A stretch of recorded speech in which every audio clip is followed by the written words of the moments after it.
Nitish has clearly outplayed senior partner, in quotes, I'm putting senior partner there, BJP in Bihar.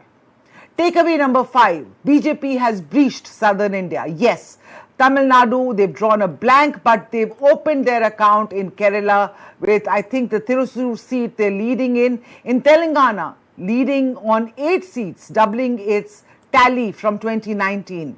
But now, what next? Very marginal gains if you look at the overall scheme of things in the 400 paar sort of rhetoric that was going on.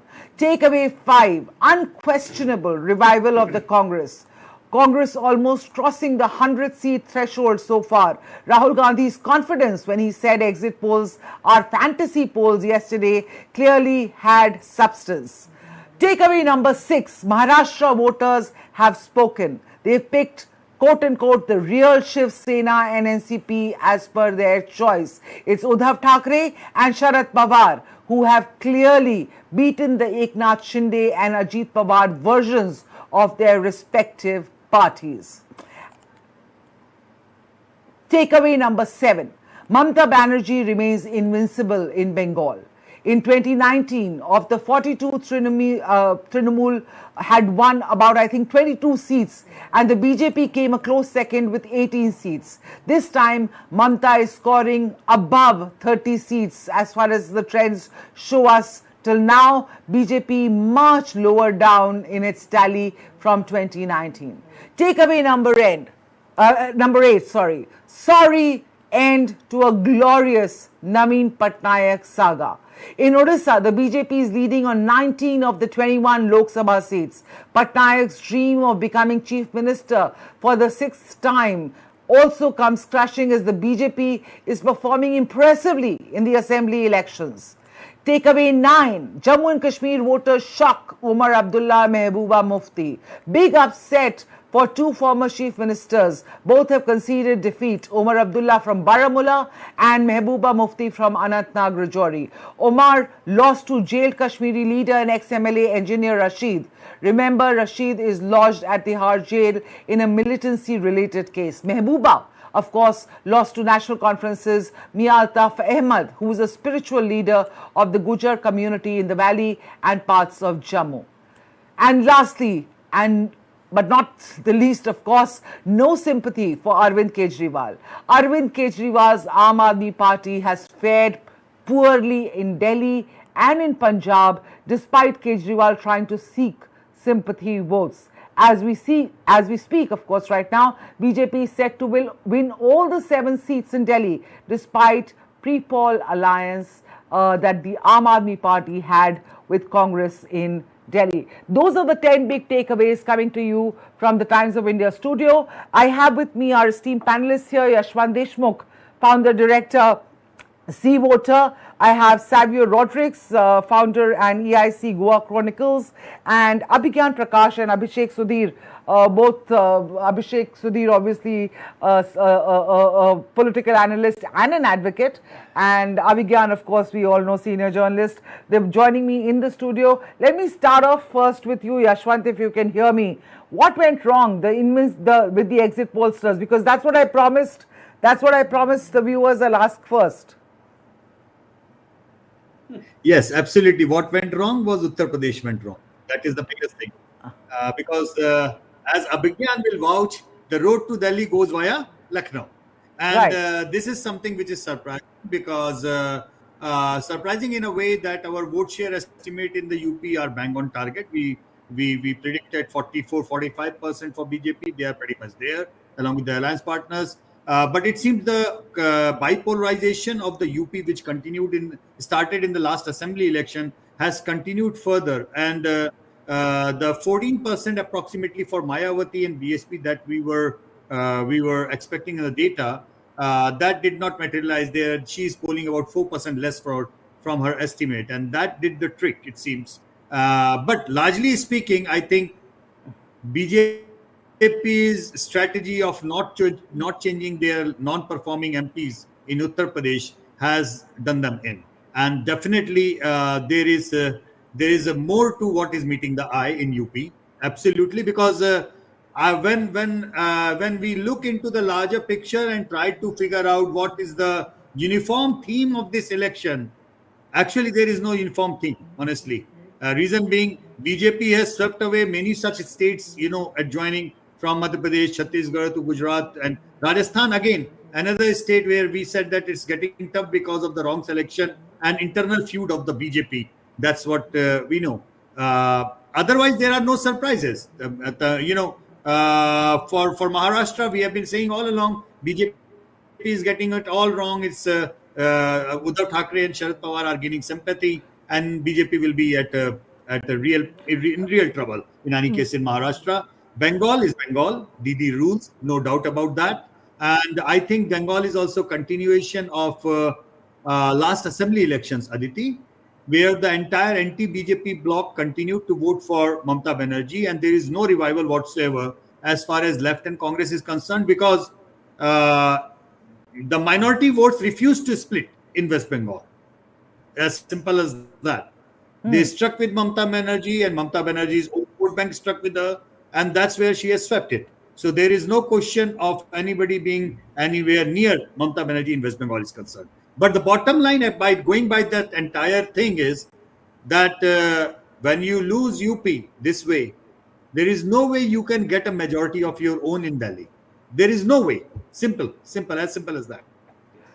गणित में क्या गड़बड़ हुई Yashwant, because you said UP went wrong as far as the pollsters are concerned, so and the road to Delhi goes via UP, goes via Lucknow literally, but what exactly did the pollsters suffer from a confirmation bias? Did the voter hold his or her cards very close to the chest, not speak out? Was there an undercurrent? Because I remember you telling me last time we spoke that the Bharatiya Janata Party not changing its underperforming or non-performing MPs in UP is going to cost them dearly when we last spoke.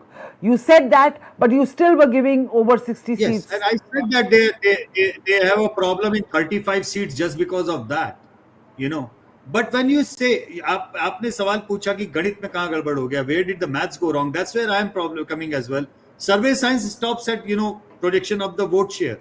Now, if we are getting the vote share right, I don't think that we are getting the arithmetic wrong. What we are getting wrong is the chemistry part of it. Something is horribly getting wrong. It's not what shall I say? Simple arithmetic. It's a kind of a trigonometry, which probably a Vigyan can say. Because definitely, data can capture only that much. What data cannot capture, Aditi, are two things. One is the silent voter when there is a threat of a political violence of sort. So in Bengal, we have been facing a quite significant number of the silent voter. They just don't tell where they are voting, So that is a statistical problem that everybody faces in Bengal. Now, second thing, in UP, what you cannot capture in UP or Rajasthan, for that matter, is the extent or the internal feud or the sabotage or the games which are behind the curtain. So those are the things data cannot capture. What has happened is that I will make a statement with which I would like Abhigyan to probably comment, because he knows UP way better than me. UP जो है वो number 2 होने की आहुति में चढ़ गया. If I am getting it right. What does he mean? Okay, you want to explain that statement to me? मेरे तो ऊपर से निकल गया ये. See, the point that Yashwant is making is a very important point, that he's saying कि UP number 2 बनने की आहुति में चढ़ गया. As in, his entire thing is that their over-dependence on the way they've played out UP and very successfully. So, they didn't realize a lot of practical problems, and that is what they had to burn with and get their numbers down so badly. So the practical problem, interpersonal problem, wrong selection of candidates, issues looking very different from what UP Very issues could important do. So I think I got a sense, and this is much earlier, when the Ram Mandir event happened, and this is huge, as we all know, I think then the complacency set in. They thought that the Hindu vote consolidation is done for us, Yeah. and we have to look just for other factors. Whereas I always thought, that this cannot be the case. There's great reverence for the event, naturally, but as a political issue, it's also been used many a times. So there's no guarantee that politically it will click very heavily for you. So I spoke to a couple of BJP leaders, and they tried to build on it. That is the point Yashwant is making. So those leaders or those MPs who are basically non-performing and bad, they thought that because the Ram Mandir event has happened, we're through. We'll just add on to a couple of other things and we're through. See, it was not an assembly election, it was a central election. That completely boomeranged on their faces and largely for the BJP. So, in my opinion, it is very clear that your central leadership in the BJP and the state leadership in the BJP had very, very bad miscalculations on UP. Muslim Yadav vote bank, of course, this is of course where the BJP went wrong. But there's also something that Rahul Gandhi and Akhilesh Yadav, and I'll turn it the other way around, Akhilesh Yadav and Rahul Gandhi in UP. In UP, definitely Akhilesh comes first. A stunning performance by him, Yashwant. What is working? Because clearly the BSP votes were not transferring to the SP. What is the mix that's worked? They very smartly pulled a paper page out of BJP's playbook. They did not field a big number of Yadav or Muslim candidates to start with. Barring the 5 family members of the party, there was no Yadav in play. So exactly. BJP's success in UP in the last 10 years was largely because they were pulling away a lot of non-Yadav OBC and non-Jatav Dalits. And that is precisely what Samajwadi Party did. They fielded in the reserved constituencies a big number of non-Jatav Dalits. They did not allow BJP to make it a Hindu-Muslim contest. That's what they did. That's what they played out. Having said that, Aditi, it is important to underline that BJP maintained the vote share exactly with which it won the assembly election. So certainly there is a further bipolarization which has helped, Congress and SP. So 2 things are interesting here to observe. One, that many Dalit voters which are allergic to SP, at least in Congress seats, they have voted for Congress, it seems. That is number 1. Number 2, Mayawati, which was ideally considered as the, as a plus point for the BJP, that she will cut into votes of Samajwadi Party. She might have in the seats where she has fielded the Muslim candidates. But please remember, last time she actually fielded candidate only on half the seats.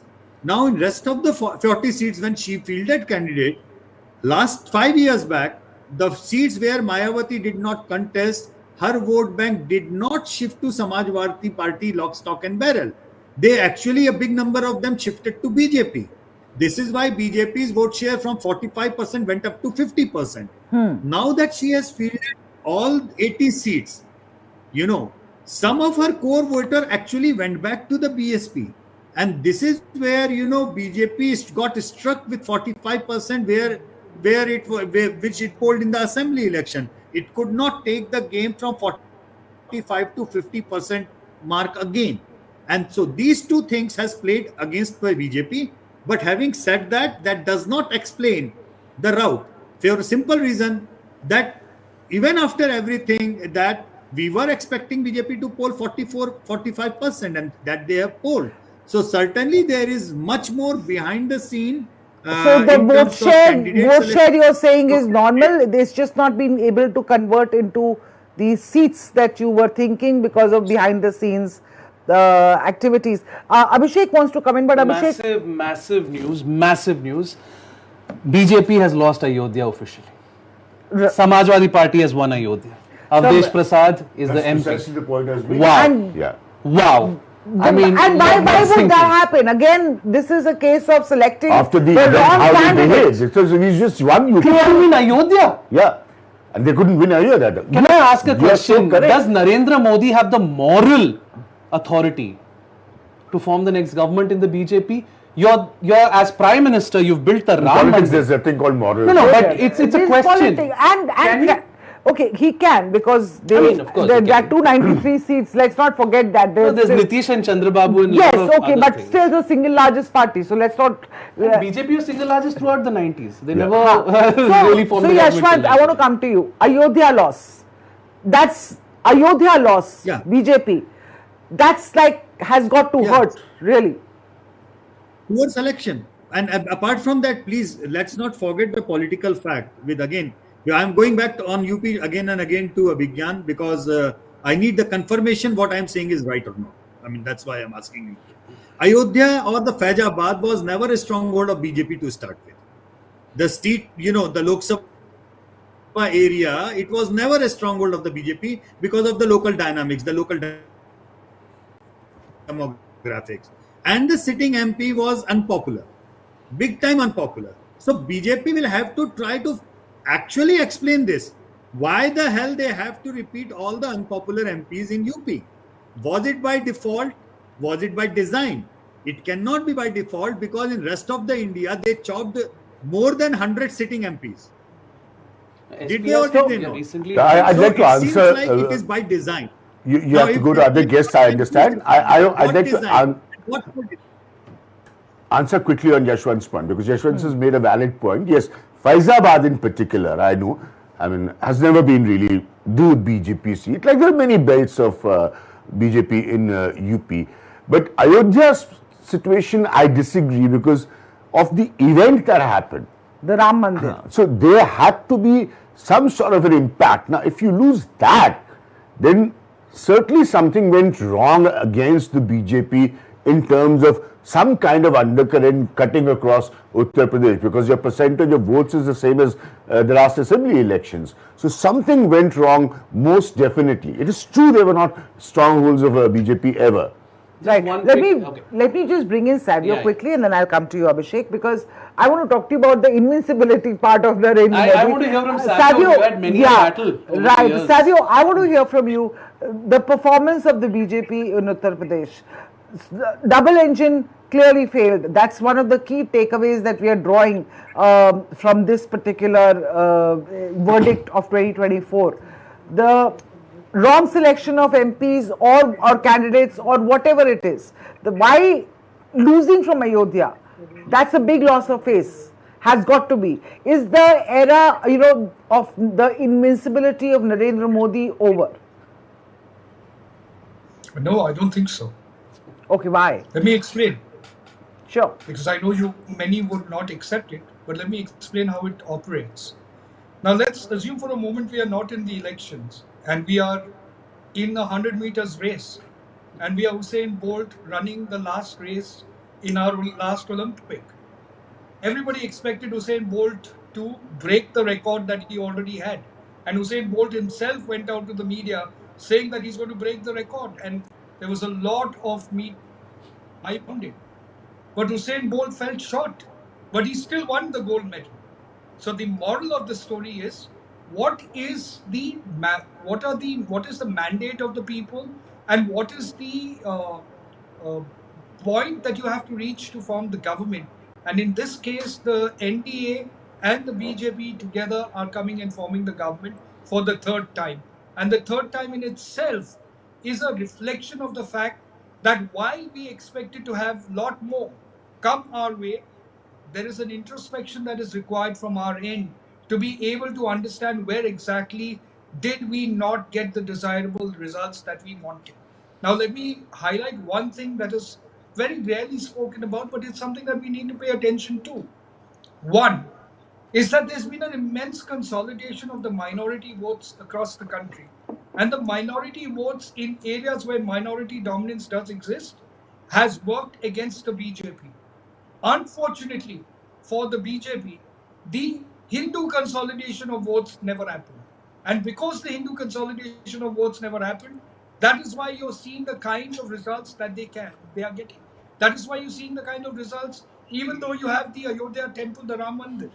The point is this: the minorities vote en masse based on what their congregation and the religious leaders tell them, and that's fine. The Hindus don't vote in that manner. The But Hindus vote I on just whether want they to, have been I just want benefited to ask by you your one thing. governance or not. I just want to ask you one thing, Savio. I mean, Narendra Modi, for different people, stands for different things. For me, he stands for the guy who delivered on his Correct. promises, who delivered governance, who delivered, those toilets to people, who delivered those bank accounts, Jandhan accounts, who delivered those houses for the poor families. For me, he stands for that. Then suddenly, why does he need a Hindu vote consolidation? Maybe the No. You're not opposition needed understanding it. what I'm saying. You're not understanding what I'm saying. What I'm saying is that the benefit of the India alliance happened because of a consolidation of the minority votes. But if you were to keep it parallel to whether the majority voted for the BJP, the answer is no, because the majority population does not vote in that manner. They don't vote on a polarized mindset. They vote based on how have they benefited by the government in power. So while Narendra Modi has done a lot of these things, the Hindus who have benefited from it or have not benefited have decided to vote in what they thought was right or wrong. So do That you is the think? difference. So do you think because from what I hear, like for instance in Bangalore, a lot of women were lining up at the post office to create their accounts for these taka tak, the 8,500 Congress guarantees of money landing into their account every month. Do you think, because the whole point was that you trust Prime Minister Modi to deliver, right? And this time they decided, okay, 10 years we've trusted him, he's delivered for us, but now I want to go to, let's say, Congress to deliver perhaps more, because if BJP is giving me 5 kilo atta or chawal, then Congress is saying they'll give me 10 kilo. Well, that is a bit that needs to be analyzed by most of us who are journalists and most of us who are primarily psephologists to understand what really happened. But the point is, please understand today the lesson of this election. The lesson of this election, like every other election, is that the voter has the power in his hands and not the political party and not the political leader, no matter how much the political leader has done. And I remember Yashwant telling me this many years ago in Dubai when we were having this discussion. I don't know if he remembers it. He, Sameer, and I were sitting. And when I told him, that's really great that Narendra Modi has won the election, this was in 2019. And, I think we're going to stay strong for another 5 to 10 years. And he said something very wise at that time. And I laughed at it because obviously I'm young and he's more mature. And he told me that, Savio, Indian politics is the most unpredictable. So don't be surprised that in 2024, what you think has happened in 2019 might not happen. Right? That is the beauty of the democracy. Okay, Savio, And I let still me just remember come what he to. said then. I'll just go to Abhishek now, because you say, okay, that this does not dent the invincibility of brand Modi. But Abhishek has been, for the last couple of hours, been telling me that this has dented the brand Modi like nobody else. Like nothing else has. Decimated. Okay, not dented, decimated. So go on. Why do you think it has? First of all, the people of Ayodhya consider it their absolute moral duty to vote for the BJP. Let me tell you. I'm talking about Ayodhya city, Ayodhya town. They have an emotional connect with the BJP because they believe that if it wasn't for the BJP, their city would not be on the map. Today, Ayodhya is on the world map. You have tourists, the Hindu diaspora, the Indian diaspora from all over the world coming to Ayodhya. The BJP has put Ayodhya on the map. But there's one other thing that the BJP has done, and with Modi no longer invincible, I can speak about it freely, is the scams. Every functionary of the BJP, from the DM to Lallu Singh, who has lost today, the MP, to the mayor, have all been involved in the massive Ayodhya land Gotala. All the BJP functionaries, party workers, DMs, mayor, MP have all bought up land in and around Ayodhya. Today, all the hotels that are coming up in Ayodhya and where the land prices have skyrocketed are owned by people with an affiliation with the ruling dispensation. Like in Kashi, in Varanasi, in Ayodhya too, people lost their homes because of the expansion of the temple complex. Yes, they want a mandir, but that is their home that you're taking away from them. Yes, Pawan Pandey of Samajwadi Party had won Ayodhya in 2012. Yes, it has not necessarily always been a stronghold of the BJP because of Faizabad. But are you telling me today that Samajwadi Party has won in Faizabad in Ayodhya only because of the Muslims? Of course, it's not possible. The Hindus of Ayodhya have voted for the Samajwadi Party. And therein lies a message. And Savio, I think Savio is contradicting himself. He says the Muslims vote en masse. Okay, I agree with him. Because before they were spoiled for choice in Uttar Pradesh. Some would go to BSP, some would go to Samajwadi Party, some would go to Congress. Muslim vote was split. 2022, there was bipolarity. That did not happen. Again, practically bipolarity, because although Mayawati was present, it doesn't look like Muslims have voted for her in large numbers. But a significant chunk of the Hindus of Ayodhya have voted for the Samajwadi Party. What that means, one sec, Savio, I didn't interrupt you. I didn't interrupt you, please. It's not that kind of show. We'll do that on Republic. Now, the next point is, this. You have scammed the people of Ayodhya, they're aware of the scam. But they say, okay, sir, I've been to Ayodhya 5 times. I used to run something called a Tiranga Shaka every Sunday in a park in Ayodhya. And everyone would come and say that we feel we have to vote for the BJP. But of all years, it's this year they have not voted for the BJP. Why? Jobs. How often people's bellies are full. You're giving them rations, you're giving them gehu, rice, but you're not giving them a job. Every human being has a right to dignity under Article 21 of the Constitution. A right to dignity. You don't want to eat free food all your life. You want a job, you're aspirational. Right? This week, as we speak, Mukesh Ambani is throwing a party in Italy. Rahul Gandhi's Ambani Adani narrative has worked. We have to say at some level it has worked, because Rahul Gandhi was also an integral part of the campaign in Uttar Pradesh. And let me tell you, this is an anti-BJP vote in Uttar Pradesh. This is an anti-BJP vote. One sec. I've worked closely with the Samajwadi Party. I've been speaking to insiders in the Samajwadi Party today. Let me tell you, this morning, I was on the manifesto committee of the Samajwadi Party. I worked on industrial and labor laws section of the Samajwadi Party. Educated people are in the Samajwadi Party. And Akhilesh Yadav gives educated people a chance. All of us were saying this morning, if we get 15 seats in UP, it will be a great performance because we can build for 2027. But we've got 34 seats. And I am ready to say today, this might not be pro-SP or pro-Congress, but this is an anti-BJP vote in the home of Hindutva. You talk about Ayodhya and you say Ayodhya Jaki hai, Kashi Mathura Baki hai. Of course the Hindus will not vote for you en masse. We have never voted en masse. We have allied with our Muslim brothers and sisters when we have to. And please remember, the Muslims of India never vote for an OAC. Okay, they don't vote for a Muslim party. They continue to place their faith in Hindu leaders like Rahul Gandhi and Akhilesh Yadav. To again just say Muslim minority consolidation, where was your voter? The turnout figures in Uttar Pradesh were abysmal. You have sidelined the RSS in Uttar Pradesh. The RSS worker is not coming out and bringing your voter to the booth. You have failed with your booth management. Where is your Panna Pramukh? He's gone missing from the page. Where is your Panna Pramukh? Where is your famed organizational strength? And a word for the exit pollsters, I must say. A word for the exit pollsters. Stick to vote share. Because seat share is just guesswork. It is hazardous. I know, that's what Yashwant has been saying for the longest time. And no, I think, So I totally agree. And this is what, Manu is there. I mean, he's our senior editor and all of our colleagues. And this is what we have been saying. We never want to give the seat share, honestly speaking. Is the entire media tamasha that is in an Abhigyan? I can't help it. I have to run the business. That's another thing. But there is no direct correlation of vote and the seats whatsoever.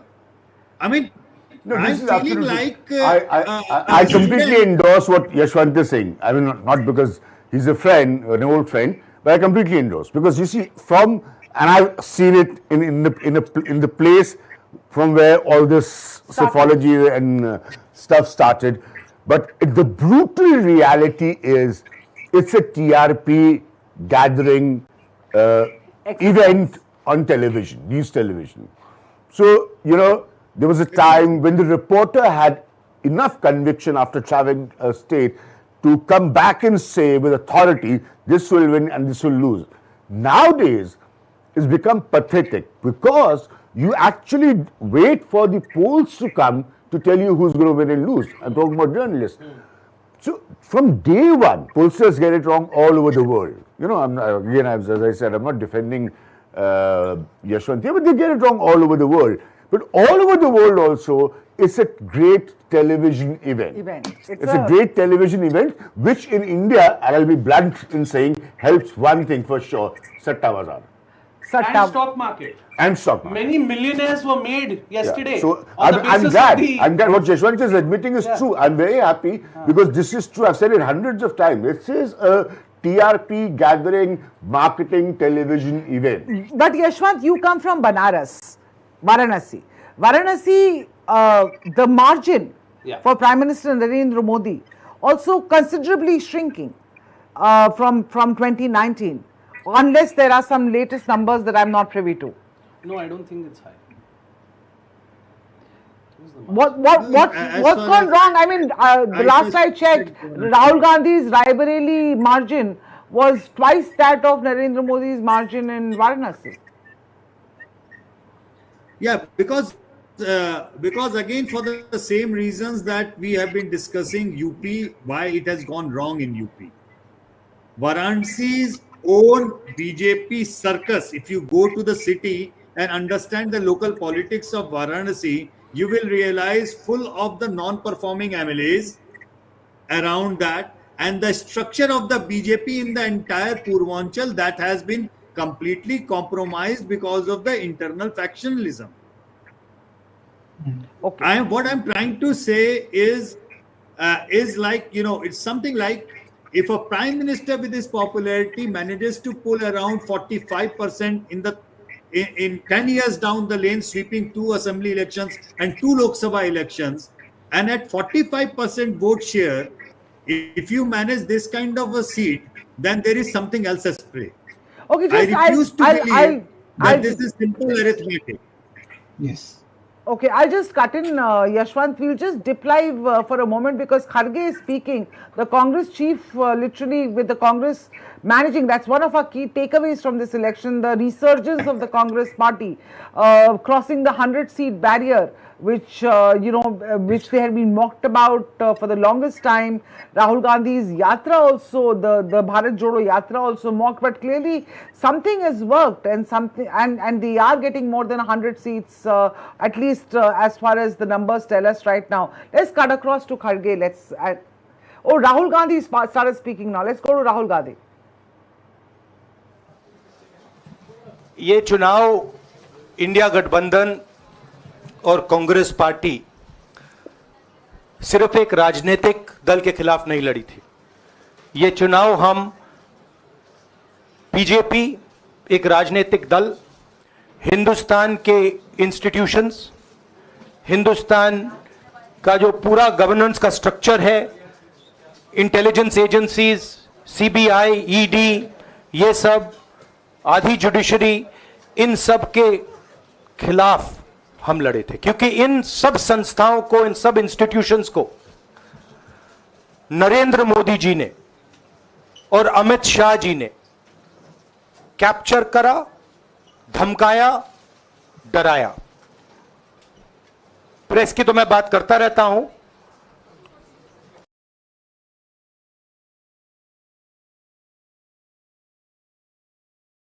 आपको मतलब काफी बार कहा है कि आपका भी role रहना चाहिए, और उस रोल को काफी लोगों ने किया, काफी लोगों ने खुल के किया, काफी लोगों ने छुप के किया, और आपके इमोशंस कहां थे हमें मालूम है। लड़ाई संविधान को बचाने की थी, कॉन्स्टिट्यूशन को बचाने की थी, और मैं आपको सच बताऊं तो मेरे माइंड में था पहले से, जब इन्होंने हमारा बैंक अकाउंट कैंसिल किया, जब चीफ मिनिस्टर्स को जेल में डाला, पार्टियां तोड़ी, मेरे माइंड में था कि हिंदुस्तान की जनता अपने संविधान के लिए एक साथ खड़ी होकर लड़ जाएगी, और यह सच साबित हुआ। मुझ में भरोसा था और मैं हिंदुस्तान की जनता से, इंडिया गठबंधन के पार्टनर्स से, कांग्रेस पार्टी के हमारे सब नेताओं और बब्बर शेर कार्यकर्ताओं से दिल से धन्यवाद करना चाहता हूं। आपने संविधान को बचाने का पहला और सबसे बड़ा कदम ले लिया है। कांग्रेस पार्टी ने इस चुनाव में, कांग्रेस पार्टी के सब नेताओं ने 2-3 चीजें की। सबसे पहले हमने इंडिया गठबंधन के पार्टनर्स की रिस्पेक्ट की, उनकी जो विशेष थी उनको हमने साथ लिया, और आपने देखा होगा कि जहां भी गठबंधन लड़ा हम एक होकर लड़े। दूसरी बात, कांग्रेस पार्टी ने क्लैरिटी से हिंदुस्तान को एक नया विजन दे दिया है, pro poor vision, pro production vision Hindustan को इंडिया गठबंधन ने साफ दे दिया है। यह जो हमारा परफॉर्मेंस हुआ है, इंडिया गठबंधन का परफॉर्मेंस हुआ है, इसके पीछे कॉन्स्टिट्यूशन, जो रिजर्वेशन पर बीजेपी ने आक्रमण किया, गरीबी, अदानी जी के आपने स्टॉक्स तो देखे होंगे, देखे हैं वो स्टॉक्स उनके, तो बड़ी इंटरेस्टिंग बात है। जनता अदानी जी को मोदी जी से डायरेक्टली कोरिलेट कर रही है। मोदी जी की हार होती है, स्टॉक मार्केट कहता है भैया मोदी जी गए तो अदानी जी गए, मतलब डायरेक्ट रिलेशनशिप है, करप्शन की रिलेशनशिप है। और देश ने नरेंद्र मोदी जी को साफ कह दिया है कि हम आपको नहीं चाहते हैं। And this is the main thing that this election has said. The country has unanimously and clearly stated, we do not want Mr. Narendra Modi and Mr. Amit Shah to be involved in the running of this country. We do not like the way they have run this country. We do not appreciate the way they have attacked the constitution. We do not appreciate the way they have run this country for the last 10 years. So that is a huge message to Mr. Narendra Modi. I'd like to thank everybody who has participated in this election. I am extremely proud of the people of India. I am extremely proud of the people who have resisted this onslaught on the constitution. और अंत में मैं आपको कह दूं कि इसको बचाने का काम हिंदुस्तान के सबसे गरीब लोगों ने किया है, सबसे गरीब लोगों ने किया है, मजदूरों ने किया है, किसानों ने किया है, दलितों ने किया है, आदिवासियों ने किया है, पिछड़ों ने किया है। इन लोगों ने इस कॉन्स्टिट्यूशन को बचाया है। इस कॉन्स्टिट्यूशन, ये कॉन्स्टिट्यूशन देश की आवाज है। बहुत सारे लोग ने इसको नहीं बचाया, चुप रह गए थे, मगर हिंदुस्तान के सबसे गरीब लोग, सबसे कमजोर लोग खड़े हो गए और उन्होंने इस कॉन्स्टिट्यूशन को बचाया। मैं उनका धन्यवाद करना चाहता हूं, उनसे कहना चाहता हूं कि कांग्रेस पार्टी आपके साथ खड़ी है। जो हमने आपको वायदे किए थे, हम वो वायदे आपके लिए पूरे करेंगे। जाति जनगणना, महालक्ष्मी, ये हमारे वायदे हैं। धन्यवाद। शुक्रिया राहुल जी। अभी 3-4 सवाल सिर्फ हम लेंगे। एक मिनट प्लीज, एक मिनट, शांत हो जाइए please. Okay, there you see Rahul Gandhi, very confident, very relaxed, clearly. But one thing I was a little perturbed about that. The nation has told Narendra Modi that we don't want you. The nation has told you BJP. were listening to a winner. I Say was what you listening to want. her. No. He was speaking like No, a let me winner, finish and he my comes across sentence. like a winner. You let me finish what I'm saying. Papu's I dead. understand. I'll come to you. Long I'll live come to Rahul you. Baba. I'll come to you. Let me just go to Abhijit because he's just joined us. Abhijit, you heard Rahul Gandhi. Abhishek says he was talking like a winner. I agree. He was very relaxed, very talking with a lot of confidence. Happy Congress, and crossing the 100 mark, but telling a party which is just won maybe 240 or is leading in 240 seats as opposed to 100 seats, that the nation has told you that they don't want you, bit of a stretch, don't you think? Because at the end of the day, it's Prime Minister Modi who's coming back.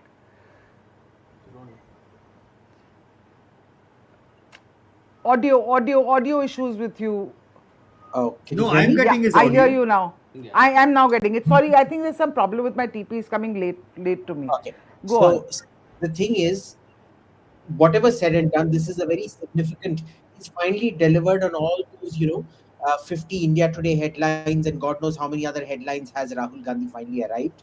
He clearly has, in some sense, right? Yeah. It's certainly a big. It's usually a student who gets 7 out of 100 or 11 out of 100 in a maths exam, suddenly scoring 35. Maybe he hasn't passed. 50% nahi aaya hai, but 35 is not bad for somebody who's scoring 11, right? There is a certain swagger to it. Why shouldn't it be? I much prefer this Rahul to say the churlish Rahul that used to come after every defeat and get very upset when questions were asked. This is a BJP question. This is a Modi ka this, and etc. etc. So that's perfectly fine. Is it his place to tell Modi this? I don't know. But should he be trying? Yes. Is it good strategy to be doing this? Yes. Because the message he wants to send out now will be to Chandrababu Naidu and Nitish. Nitish Kumar. telling him, boss, we're very confident. Come over to this side. I think the problem there will be it's still bluster. Because, a coalition of fewer parties will be able to offer more sweeteners than a coalition of several parties. So there might be this issue of being able to deliver on the, the sharing of the pizza, so to say, than the BJP has. Okay, that brings me to my takeaway number 3, which you guys have just joined just now. But those are some takeaways that we were talking from this election, and that is Nitish Kumar and Chandrababu Naidu. For the first time in 10 years, the brute majority is not with the BJP. For the first time, perhaps Narendra Modi and Amit Shah will have to work with partners. They don't have a majority on their own. How do you see this playing out, Abhigyan, your sense? This is a very important question. I was waiting for this to be asked because everything is now dependent on this. Now look at the history of Narendra Modi. I can get into entire detail of how he became the chief minister. He didn't want to, and that also I can tell you. But somehow things happened in such a way that once upon a time I used to say on television that can you name 5 ministers of the Gujarat government under Narendra Modi? So Narendra Modi has only dealt with majority. Yes. Only dealt with majority. From state till here. Only dealt with bureaucracy having the upper hand as against the politician. Now please, these are very important points to understand. Now all of a sudden you have a situation with a Chandrababu Naidu. I mean, I've seen Chandrababu Naidu, really wily, okay, and of course in Nitish Kumar.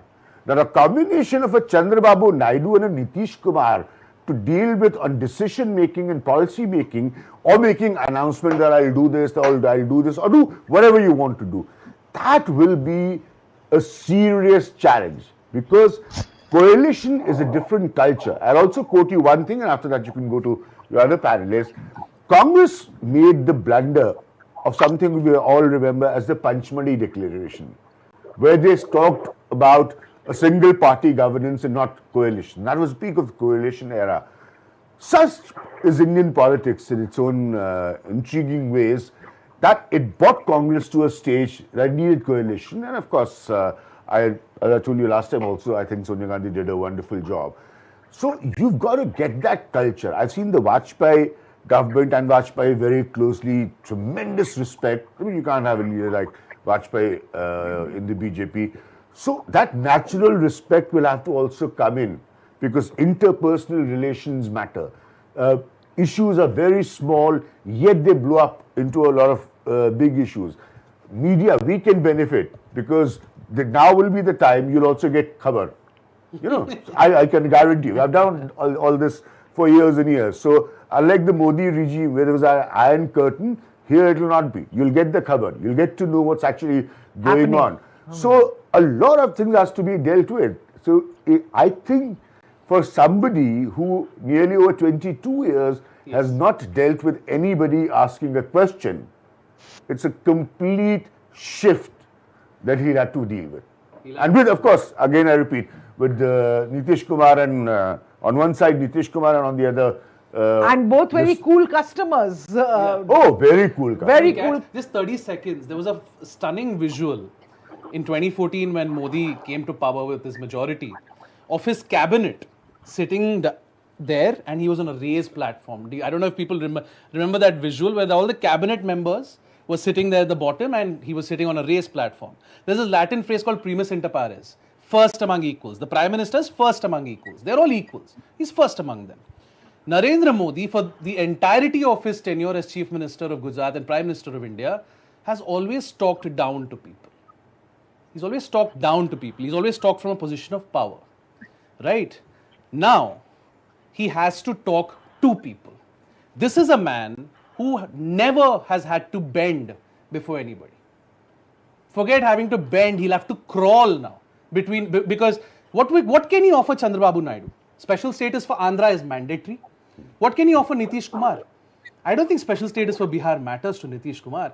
If the India bloc... But that's my point, sorry. If India... One quick, just to finish up. If the India bloc can say that bring Nitish over, bring Chandrababu over, cobble the numbers, and fine, Nitish will become Prime Minister, and somehow ensure that Narendra Modi does not form the government again, you have effectively, I believe, neutralized Modi. The BJP is here to stay for decades. Their ideology is here to stay for decades.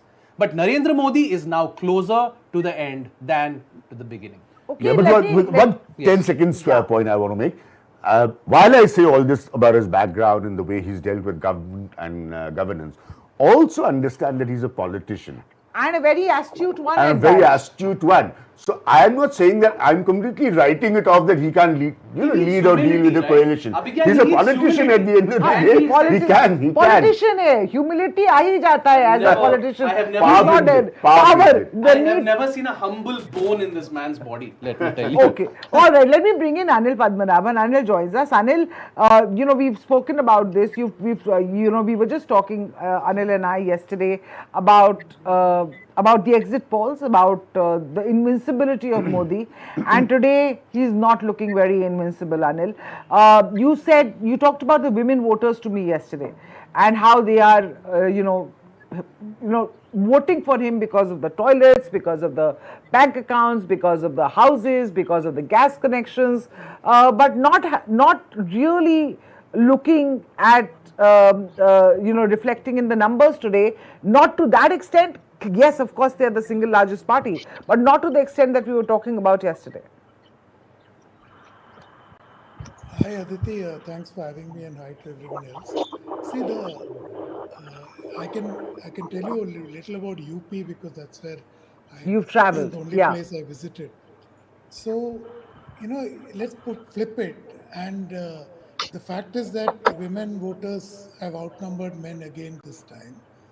But the thing is, from whatever feedback one got, they were talking about Ration and Shashan. Shashan is, of course, the security, law and order, and Ration was this. And the larger stuff about Shauch and various other, basics that this government provided. So we don't know who won this election for whom, but going by the exit poll, of course, much derided exit poll, but if you look at Pradeep Gupta's exit poll, and I see Yashwant here, he can bear me out, the women all have favored in the exit poll, they have favored Modi, they favored the BJP. So I would argue that if they weren't there, this defeat in UP could have been worse. I don't know about the rest of the country, but I'm just surmising that women have probably saved the bacon for the BJP based on the exit poll and the ground level feedback. That's a big one. Yashwant, what's your sense? Women voter, it would have been very, very bad.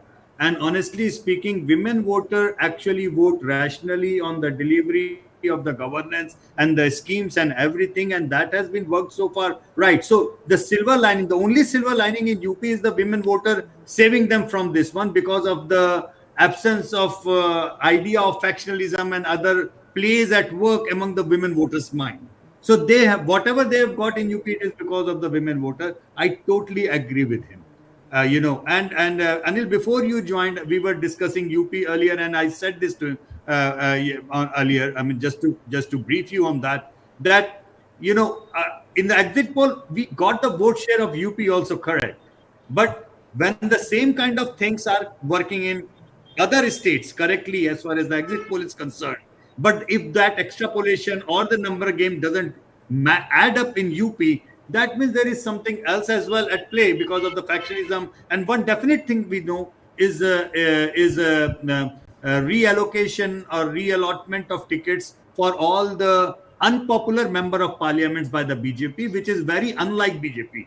It's a very, very definitive playbook of BJP that they would just replace all the unpopular MPs and give fresh faces and reset the reboot button दबाना जिसे कहते हैं वो करते हैं. क्यों नहीं किया? That is still, and we have discussed this earlier as well, and all that thing, when I look into, by the way, Manu is there, and Manu does a lot of analysis on our economic parameters, and we have been reporting all along about the economic distress and all that. But at the same time, Anil, whenever we talked about the problem, joblessness, economic, we asked for the solution provider, and that is where the question in all our trackers. 1:2 ratio was BJP versus the Congress versus the BJP, and 1:3 ratio was Rahul Gandhi versus Narendra Modi. And Manu, before you take on from here, what I wanted to discuss, I will just say one more thing. At the national vote share, BJP has outperformed its last vote share, number one. Number two, Congress vote share, just like our exit poll predicted, has stuck to 21%. 1% more than the last time, but still 1% up. Now the question is, the three major gains for the Congress, where they are coming from, one is UP, one in Maharashtra, and the third one is in Telangana. Out of these three major, Telangana, what you say is their own play, own organization, own thing. But definitely in the other two states, they have, and there is nothing wrong. It's good politics. They have piggy ridden the alliance partners, and that's where the number. And by the way, we gave 89 seats to Congress. If anybody is really upset with our numbers still, so it's not that off the mark. But UP has taken the toll. UP has taken the toll. Manu, please take away from here that why you feel. The economic distress aspect, Manu, especially with regards to inflation, unemployment, subjects not very talked about in this election campaign. You see, there is the problem of angry young man, sort of resurrecting. If you look at the movies from the 70s and the 80s, where inflation and unemployment were again a very rampant issue, and maybe to some extent in the 90s, Hindi films hero, he goes for a job, they don't find a job, and then, obviously everything's getting expensive and there is family to take care of, and, basically it's a very tough life. And so for the young male population today, I think the situation is somewhere similar. But for the women, the situation is quite dissimilar.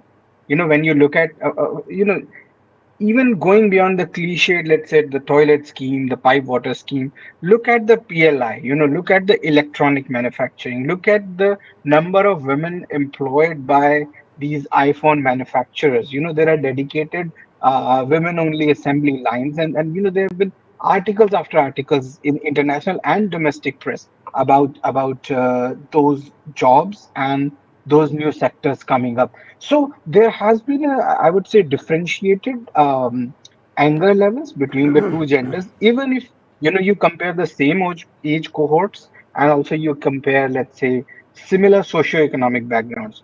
But there is another thing, and that's kind of sort of coming from the history. Uh, See, for the BJP, there are Sangathan states, states like MP, states like Gujarat, whereby you put in anyone and, the Sangathan or the organization does its job. And then there are what we can call the Swatantra Party plus Jansangh kind of hybrids, which have bits of organization or Sangathan, but they also need leaders. And those leaders are capable of, polling their votes.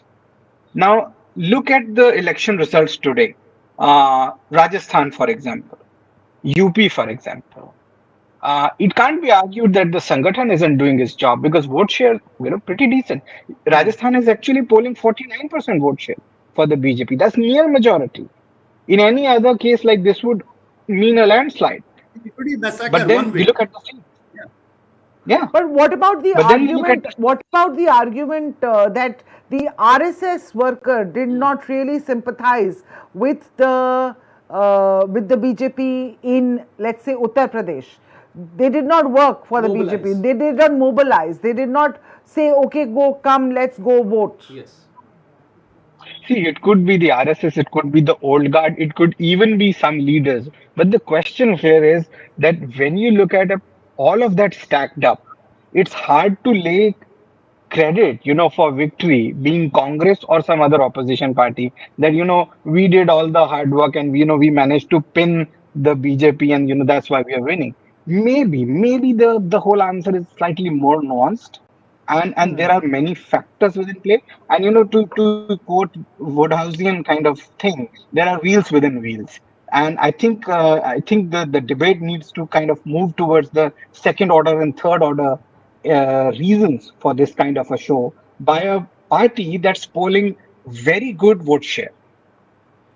Candidate selection in Jaunpur, for example, is a classic illustration. In Jaunpur, for example, the RSS had a man. They wanted him to be given the ticket, and the BJP completely ignored the RSS, basically.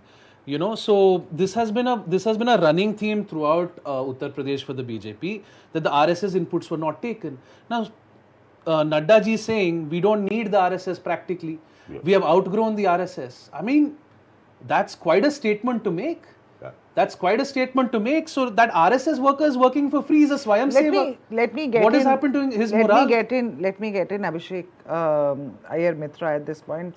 Abhijit, sorry. Iyer Mitra. Abhishek sitting here, Abhijit sitting there. Oh, I'm so sorry. Two very different. You can easily tell who's Abhishek and who's Abhijit today. Yeah, one. Abhijit, I wonder if Abhijit is going to do a Twitter thing. I woke up this morning and I saw Abhijit's tweet. And he said he's watching News Laundry and News Minutes coverage. So how was that coverage, Abhijit? Sorry, we can't hear you. Hang on. Can't hear you. Hang on. Can someone fix the audio? Yeah, go ahead. I'm getting his voice. Yeah, यहाँ पे थोड़ा delay. Yes, go on. Did you watch? So, I left Bangkok early this morning at around 6:30 a.m. India time. I landed at 11:30 a.m. India time. And the Air India managed to lose my luggage. So I spent 3 hours at the airport. And privatization gone wrong again. Another blunder by this government. Look at the mess they've made of Air India. No. Now everything is a blunder. I'm much happier that the taxpayer doesn't have to fund all this nonsense. So I will always support the privatization of all assets. So that's a different. Absolutely. But there is something very interesting that's happened. Modi made the essence of Hindutva. He thought candidate selection didn't matter because, Hindutva subsumes everything. You don't think with your caste identity. You think with your Hindu identity. And clearly there are limits to that.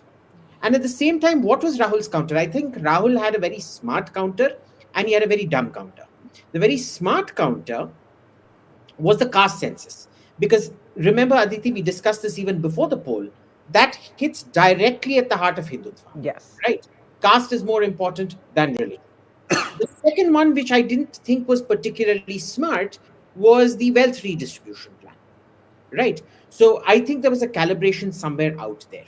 Now, my issue generally with polls with these post facto justifications is there's very little in terms of causality, correlation. Sure, causality is almost impossible to pin down in an Indian election. That said, I just want to point out one constituency, Ayodhya, Faizabad, okay, which the SP has won.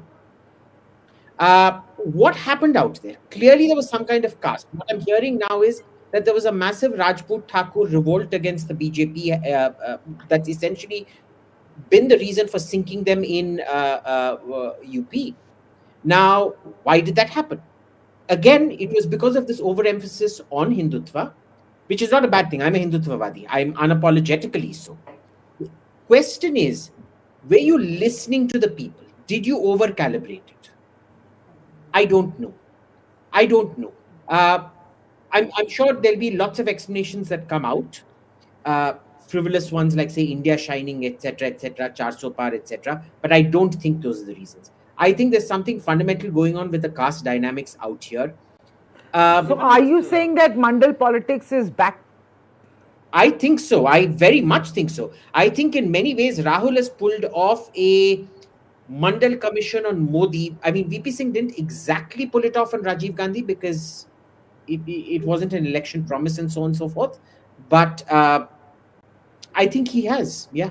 No, I mean, in terms of what he said on the Thakur thing, we also have to remember that Akhilesh Yadav also said this publicly, that Yogi ji ko hataya jayega is chunav ke baad. Basically. That to Arvind Kejriwal also everybody has hinted. That confidence that Modi Shah have, that, oh, Yogi is getting a bit too big for his boots. Yeah, but there's one point everybody is missing. Just one sec. Let me just and that's an extension from what Yashwant has been saying. Bad selection of candidates or giving tickets to those who are not deserving.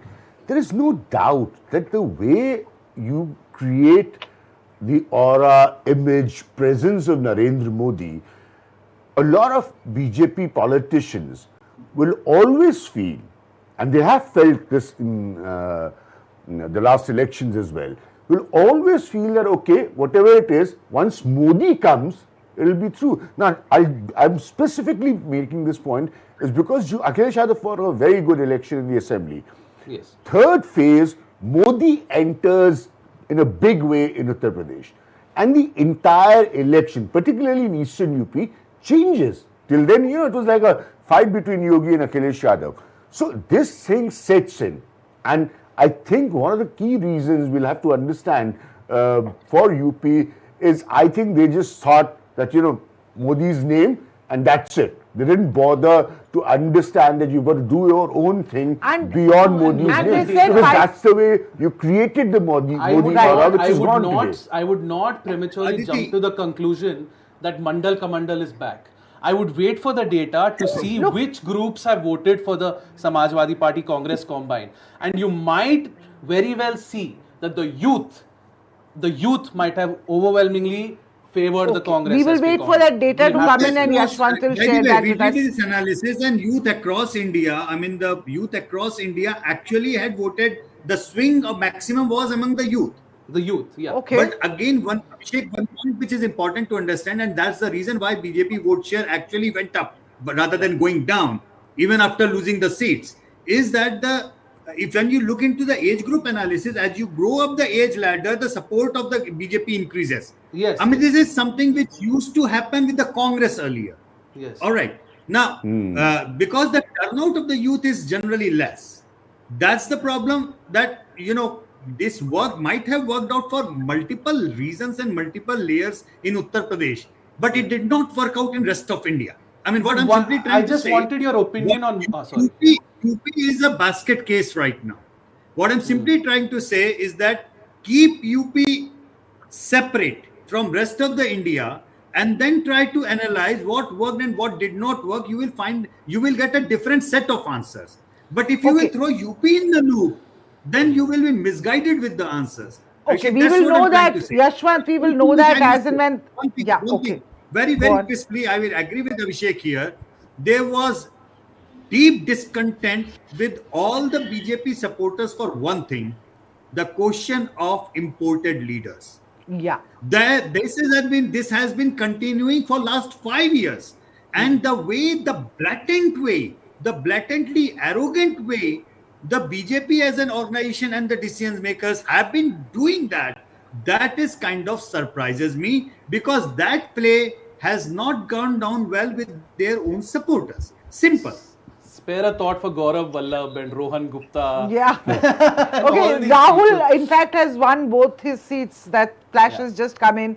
Does it mean we will see Priyanka in the Lok Sabha This now? is exactly what Yashwant and I discussed. Yeah, I don't know if Yashwant remembers our discussion where he said the bypoll for Priyanka would be unfair. But I think not now. Not now. But BJP, that position has changed. Yeah, but where will she fight from? I still think that Rahul prefers Wayanad.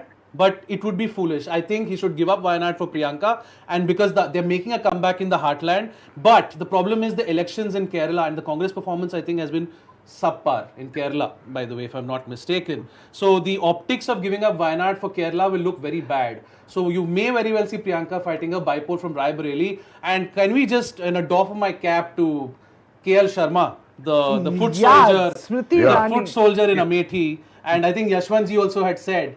But wow, Rahul should have just fought Smriti Irani now. I mean, all that now buzz. Coming to think of it, that's why Robert Vadra desperately wanted a ticket from Amethi. He was right. He probably thought he could become an MP. But amazing performance in Amethi. I say amazing because you're beating a union minister at the end of the day in Uttar Pradesh. Yeah. No matter whether it's your bastion. But it's still that studio. Come on. Union minister. Sorry. Yes. Yashwant, you were saying something. It's frozen. And now you've frozen. Yeah. No, I'm just saying it's a fact. So there should be two different podcasts going on, and whichever can go on here. Aditi, are you getting our voice? I'm getting your voice now. Go on. Yeah, so by the time you guys freeze in the studio, me, Anil, Abhijit and Manu are having our own parallel session. So we wouldn't have Thank you. No. The internet has gone a little wonky here at this hour. I don't know for what reason. And we know whose internet it is. We know whose internet it is. You know whose internet it is. No, it was storming outside. The weather was really bad outside, so the fluctuations are happening. How ironic that he's in Italy of all places. I don't know if anyone sees the irony in that. And Abhijit is in Bangkok of all places. That is the most hilarious. He's back. Abhijit कुछ तो भी गलत टोट काट लिया तुमने यार Bangkok जाके कुछ तो भी गलत टोट काट लिया मतलब we need a new pappu. The old one is dead, so we need a new one. Sorry, I'm back in India. Okay. But I'm not going to be the reception committee for Rahul. I genuinely thought I'd be the reception committee for Rahul in Bangkok, but yeah, so you missed that opportunity. Now तो अभी कोई chance नहीं है. But you never know. With Rahul, we never know. Really, he just needs his breaks, and that's all right. We all need our breaks. He might have some pressing business. He might have some pressing business, some post-election festivities in Italy. That Rahul might have to attend to. Post-election festivities. But no, honestly, a penny for the thoughts of the industrialists of India today. A penny for the thoughts of the industrialists. Let me get in Anil Padmanabhan on that, since he's been a long time editor for Mint newspaper. A penny for the thought of the industrialists and the business community, and what's going to happen. What do we see with the stock markets now? Tomorrow. See, Aditi, stock markets win and lose. It happens. So if you remember in 2004 also, the markets collapsed, but subsequently it's business as usual. Stock markets don't vote with their heart, they vote with their mind, So that will recover, that is steady, and the most important thing is the economic momentum that the Indian economy has is unprecedented right now. They just clocked 8% in 23-24. I believe not more than 10 times has happened previously. So every indicator is telling us the economy is on the upswing. Political instability is now the new variable. So how the markets address that, they have to figure out. They are basically there for risk mitigation. I think, are you there? Or? No, we are We are all here. here. Just Yashwant just messaged me that he had to go, so I think he just went off. I And didn't the want to other thing disturb about you. business, you see all this sloganeering of Soot Boot Ki Sarkar, Adani Ambani Sarkar, they all sound nice, it's nice soundbite, particularly during an election rally. And it's not new. When we were students, it was Birla Tata Ki Sarkar. It's just that they have faded and new industrialists have come. So this rhetoric will continue. It's a larger argument to appeal to the mass base of India. And that to credit of Modi government for the last decade, what Arun Jaitley coined this word, pro-poor and pro-business. They have walked that pretty well, So they have stumbled, but they've recovered. So they've managed that. Frankly, I believe business is no longer a dirty word in this country, which is great news. And that It is just come to a election cross. rhetoric and give. But era of policy paralysis, perhaps? Will we now see policy paralysis? That famed word from UPA too. I don't see a policy paralysis happening with 290 unless You have Nitish and Chandrababu. unless Nitish and Chandrababu Naidu act up. Yeah. Just what But look, what she Chandrababu said Naidu very is important. pro-business. Let's not He is. forget. I don't Agreed. yeah. I don't Just- agree. Can Please, we just please, listen please. to Abhijit? Yeah, he said he's. Yeah, because he's far away, so you're in the studio, so he's just not getting that opportunity to speak up. Yes, So, Abhijit. Chandrababu Naidu is very pro-business. I think he's always marketed his sort of pro-business credentials and things like that. The issue really come with neo-socialists like Nitish Kumar. So I think it's easier to manage. I think it's more of the social legislation and sweeping reforms that might become a problem out here, because they wouldn't want to pay the electoral price for those things in assembly elections and so on and so forth. UCC, what do you think? UCC, since you're a Hindu. Because UCC, One Nation, One Election, the demarcation, delimitation for South gone. states. I think NRC is off the table, UCC is off the table, and One Nation, One Election is off the table. It's very clear that you need to have a majority of the BJP in order to shove that through. That's not happening. But that's not happening. So the key priority agendas, for Prime Minister Narendra Modi in this 3.0 version are off the table. And I think also the delimitation exercise for the southern states, that also goes off the table, Abhijit? Yes. I'm not too sure about that, because I think delimitation has been postponed so often.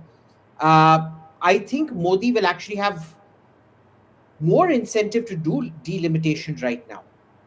Okay, let's do something big. Anil was shaking his head vigorously. You have a point of view, Anil? I agree with Abhijit that basically delimitation has been one put off. Secondly, don't forget from 29 they have committed to bring in 30% reservation for women, and the census numbers are going to be in by 27.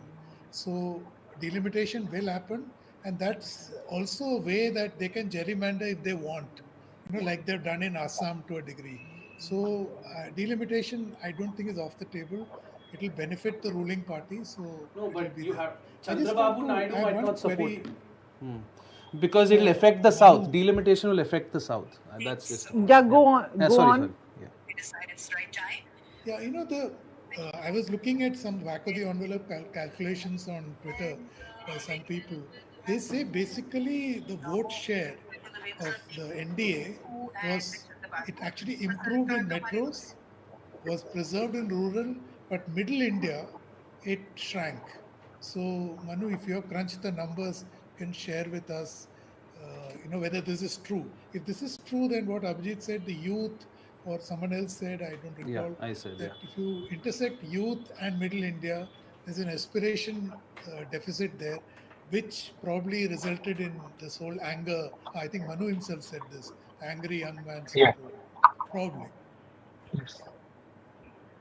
You see, it's been manifested in a lot of alternate, you can call, mediums and forms of entertainment.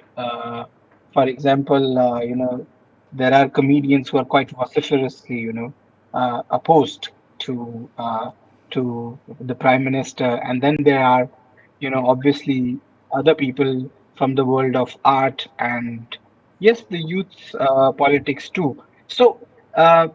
And the primary reason, and this is not something also related to India, it's kind of a global thing that there are winners and losers, of the recent decade, in which you've seen China's manufacturing capacity add on like anything, and pretty much rest of the world getting wiped out. Uh, and then you had external shock like COVID. Then you had systemic reforms like the GST, and that has led to a lot of friction. I would say changes, which perhaps people may not have, gotten time to adjust to. So anything that leads to frictional changes within society or the economy, the first bread is borne by the youth because they are just entering the job market, and within that, when you have this increased competition because of opening up of the other gender, sort of the labor market is being opened up for the other gender, so you have a mix in which the vocal uh, on street young male crowd, they kind of were not quite enamored with the ruling party, and that may be Interesting. reflected, somewhere. Interesting. I want to, go to our takeaway number 9, Abhigyan, and come to you with that. And that is Naveen Patnaik. Sorry end to a very glorious saga. In Odisha, good news for the BJP. They've done very well. They possibly are also, winning the assembly elections in Odisha. But Naveen Patnaik, sort of, it's been a glorious 5 terms, really. He couldn't be chief minister for the Yeah, I sixth mean, term. he couldn't have asked for anything more because for a man who was extremely reluctant to take on this job, came from a completely different background, and then to become a chief minister. And by the way, the Pappu word first was used for Naveen Patnaik, even before Really? it was used for Rahul I Gandhi. didn't know that. And so nobody, I mean, when he took over, he was like, even before taking over, he was written off. But the man turned out to be such a politician and such a fine one that he ends up doing 5 terms in a row, which is unbelievable. So it is end of a glorious era. But second point also I'd like to make here, that a lot of people, I don't know if they're aware, BJP has been working on Orissa for a long time. So it has been a conscious BJP target to capture Orissa because they understood at some stage or the other, Naveen Patnaik with age, with other factors, will slow down. And that is the opportunity BJP wanted to encash on. And that's exactly what they've done. So it is not that BJP has not been working on Orissa, it has happened in this election. They've been very active in Orissa. Big breaking news, Narendra Modi result has been called. He has won Varanasi with his lowest ever margin of 1,50,000 votes. Okay, it's at least in lakhs. Lowest not, ever. Yeah, It's in lakhs, Aditi. Last time it was 4 lakhs. There's clutching something. at straws and there's this. No, come on. But come on. I'm just making a point. There was a on the target other of end. 8 lakh votes. I mean, even Abhijit 1.5 go lakhs. on, 1.5 lakhs. That's It's terrible. not good. It's not a good look. Let's be clear about this. Obviously, it's not a good look. The target was 8 lakhs. Last time he won by 4.5 lakhs. I think SPs Ajay Rai from Congress. This time it's Ajay Rai from. Last time it was Shalini Yadav. In 2019. I think and Ajay Rai again in 14. In 14 it was Ajay Rai. But this is also then. See, now the BJP spin master. See, Abhijit can be honest. Abhijit doesn't. He doesn't have to answer to the media in charge of the BJP. I'm very interested to hear from the Prime Minister because for the first time, Narendra Modi will be speaking as the loser.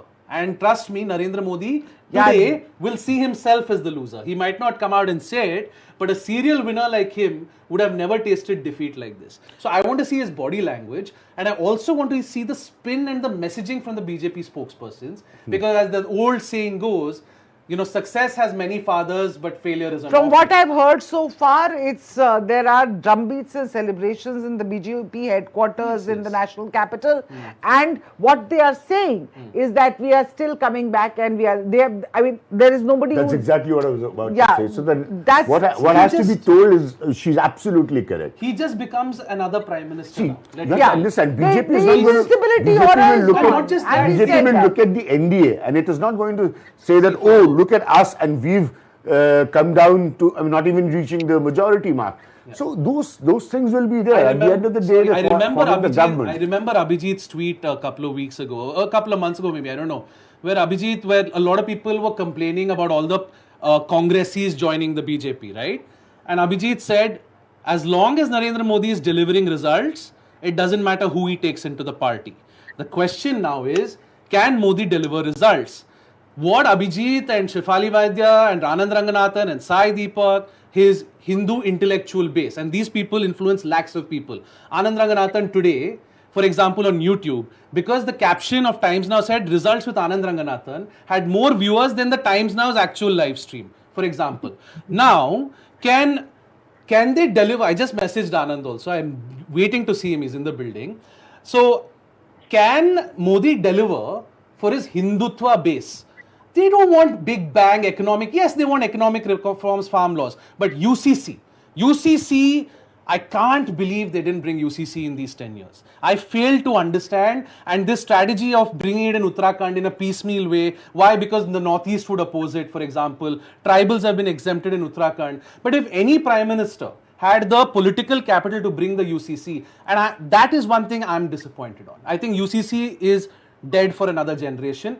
If Modi is able to miraculously survive and win a fourth term in 29, looking very unlikely right now, because he'll be how old then? 78, 79. But is the UCC dead? The Is the UCC coalition dead? politics of the nature that people like Chandrababu Naidu believe in, and I've had long interactions with him then, is basically based on what they call a common minimum program. Yes, now, if they push for some things like that, and these issues are sorted out therein. Chandrababu But they've relies on not been Muslim. sorted out. No, they've not been sorted even out this started. time around. No. What I'm trying to say that, or actually, sorry, I used the wrong word, sorted out.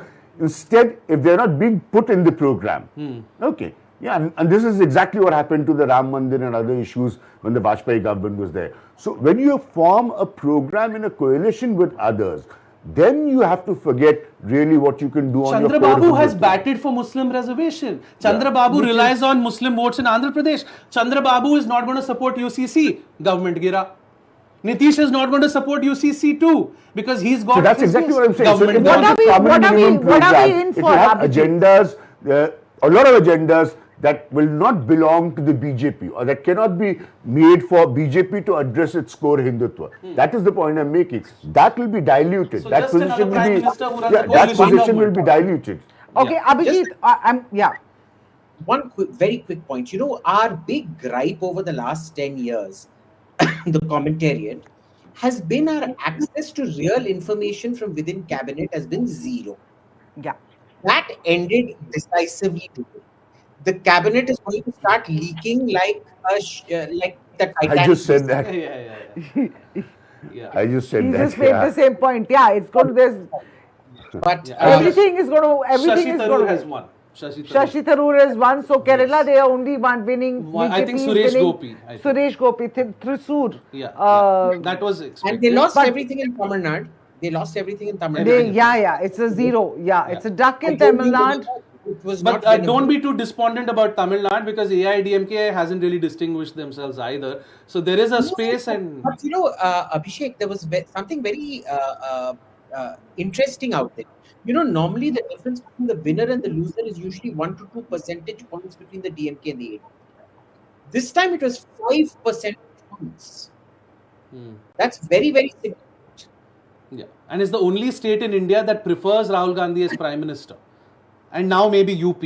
I don't know. We have to look at the numbers. UP is definitely not batting for. Akhilesh Yadav is Prime Minister, maybe UP. No. Definitely Please not Rahul remember, for the Gandhi. Muslims of Uttar Pradesh, Rahul Well, Gandhi one is the point Prime I'd like to, because I've been hearing a lot of things about Akhilesh Yadav. This is very important to tell you. And this is a chat we had, both of us had many, many years ago. Mulayam Singh Yadav's Samajwadi Party is completely different to what Akhilesh Yadav wants his Samajwadi Party to be. So this was his best case scenario to do the experimentation by not classically giving the tickets that it is known for and actually outreaching. It was for me, the kind of performance they've done, which is fantastic, it's like outreaching to a new set of people in Uttar Pradesh, you can even call it on caste lines, and in a way demolishing just that MY image. Correct. Which is very important. He wanted that. It is not that he never wanted that, but because you are so stuck with such a huge leader's image, which is Mulayam Singh Yadav, he made him the chief minister. So you are not effectively able to do that. And he also didn't want goons and. He gave me a chance. I met him personally, gave me a chance. In the party. He said that to me. This election proves that he, by himself, changed that pattern and brought that classical formula down and the other one up. And the other one that he brought up, because BJP was in a mess, helped them get this number of seats. So there is a much larger hope now for Akhilesh Yadav than just the Samajwadi Party of Muslims and Yadavs. There's much larger hope. He's been wooing the non-Yadav OBCs aggressively. Yeah. Now, and I also believe with numbers like this, Dalit transference from BSP must have happened. We have to see the data, but Dalit transference has 100%. Let's just get in Manu quickly on that. Manu, Dalit transference? Yes. So, there has been some kind of movement, among the non-Jatav Dalits. Manu, you're echoing. You're echoing very badly. You're echoing very badly. Yeah. It shouldn't, because my... Can you just try speaking again? We'll tell you. Better now? Go on, speak. Okay, so much better. Some of the non-Jatav Dalit vote has indeed been fluid in this election, because the core Jatav vote usually stands by with Mayawati, and maybe there has been some fraying there too.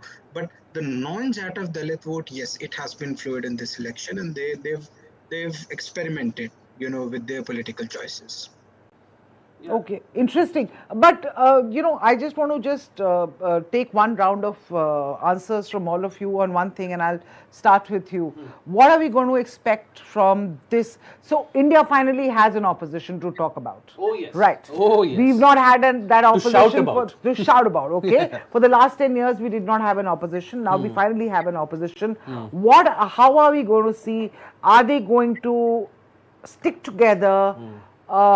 In Parliament, speak in the same voice, or there's going to be a ruckus? Is there going to be more ruckus in Parliament? Because the last time around, when, literally the Parliament was not allowed to function for whatever reasons. I'm not going into that. For Manipur, Prime Minister not going there, etc., etc. There were problems. The Parliament did not function. This time around, what do we expect in the next Parliament session from this Parliament with a new and improved tally, so to speak? First things first, you have to understand that Narendra Modi presents an existential crisis for every politician of India, especially the politicians in the BJP. He has a file on every cabinet minister, let me tell you. Narendra Modi, the cult of Modi, the way it has been built is complete dominance of one man. As Abhijit said, no cabinet. Go to Uttar Pradesh, it's the same story. Yogi Adityanath and his bureaucrats run the state. The MLAs have no say in how the government is run. Now, Vasundhara Raje. Will she stay quiet? There are many Vasundhara Rajes. Raman Singh. As they say in Uttar Pradesh, it's a crude word, but wo khunnas kha ke baithe hai na, like, yaar, mauka do humko mauka, and that's what Abhigyan also says, now the leaks will start. So, Narendra Modi presents an existential crisis, and if you don't stick together, he will decimate you. He has taken support from Naveen Patnaik for years and years. Naveen Patnaik has backed him. They were in alliance talks. Yes. BJD and BJP were in alliance talks 1.5 to 2 months ago, just before the election began. But look what he's done to Naveen Patnaik. The threat posed by Narendra Modi is a very real threat to many politicians. If Kamal Nath was willing to join the BJP, it was to save Nakul. If Sharad Pawar was contemplating perhaps going back with Dada and reuniting with the BJP, it was to secure the legacy of Supriya Sule. Narendra Modi has made India center around him. The entire polity of the world's highest democracy has been centered on one man. Okay, now let's talk about the opposition. Yes, I'm coming to it. I'm coming strategy, to it. Your question was what? Will they stick together? And this is exactly why they'll stick together. You have seen the monster. Now you have the monster on his knees. You must tame the monster. The monster is still there. He's in your midst. Don't allow him to stand up. Tame the monster. 236 members of parliament.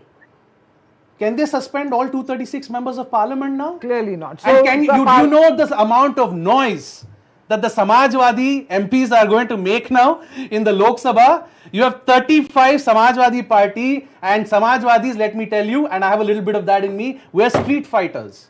We're street fighters. I might have all my fancy degrees from the UK. I might be a barrister at law. But the reason I went to the Samajwadi party was I'm a street fighter. The Samajwadi party will fight tooth and nail now. Akhilesh Yadav is seeing light at the end of the tunnel. Akhilesh Yadav, today I'm telling you, the mood in Samajwadi party is not euphoric.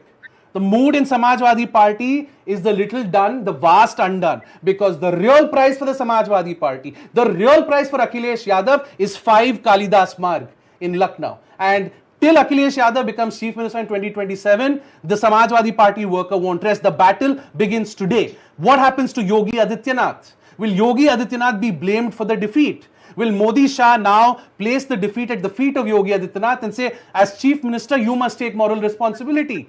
The Rajputs and the Thakurs are already fuming in Uttar Pradesh. And please remember, the Thakurs have traditionally, in the SP of Mulayam Singh Yadav, have always been with the Samajwadi. It is because now they have a Thakur face in Yogi that they have gravitated towards the BJP. And don't forget the youth anger. Do you know why UP has voted this way? Simple reason. You can't conduct one examination without the paper being leaked. You have these students in Prayagraj and Allahabad preparing for these examinations for months, sometimes years on end, and the paper gets leaked. So none of the government jobs, first of all, there are no private sector jobs, right? And the government postings themselves don't get filled. Like, 50,000 constable posts, 6 lakh people applying for it, right? You're not able to conduct an examination.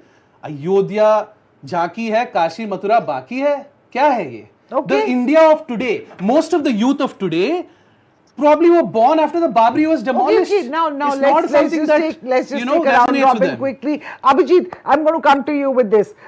He said now opposition is going to tame the monster. You think this fight the monster? Fight the monster. But you also said tame the monster. Yes. But can this monster be tamed? Oh yes.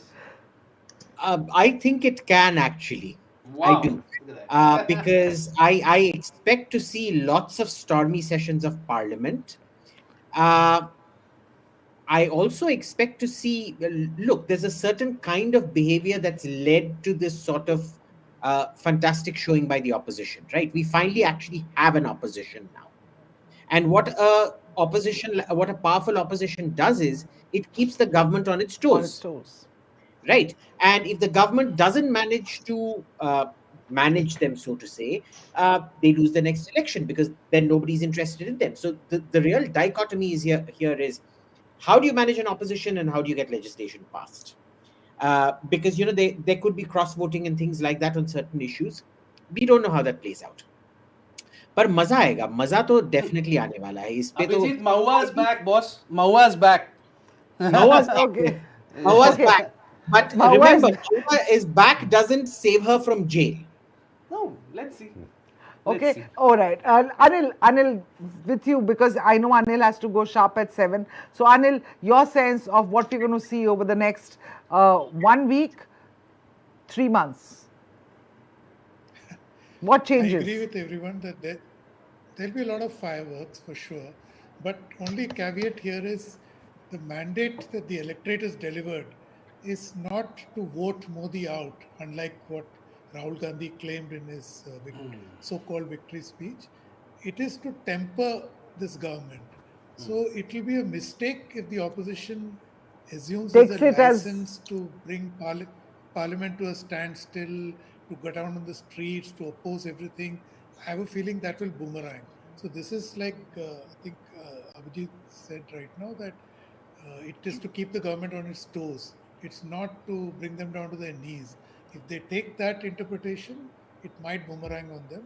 But definitely you should be prepared for fireworks. You have to go for the jugular. You have to go for the jugular because, see, when a man like Modi, he never shows a weakness. And today, his weakness is exposed to the country.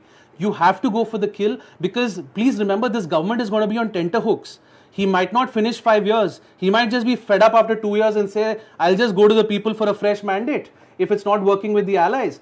You have to go for the jugular. See, do you see we that need the Mulayam Singh Yadav SP. I have a few different points to make Yes. after seeing certain government and the PMOs, all coalitions. There's in Parliament, because of covering Parliament for so many years, there's a minister called the Parliamentary Affairs Minister. Yes. Okay. Now, we don't need to get into that, where are these ministers.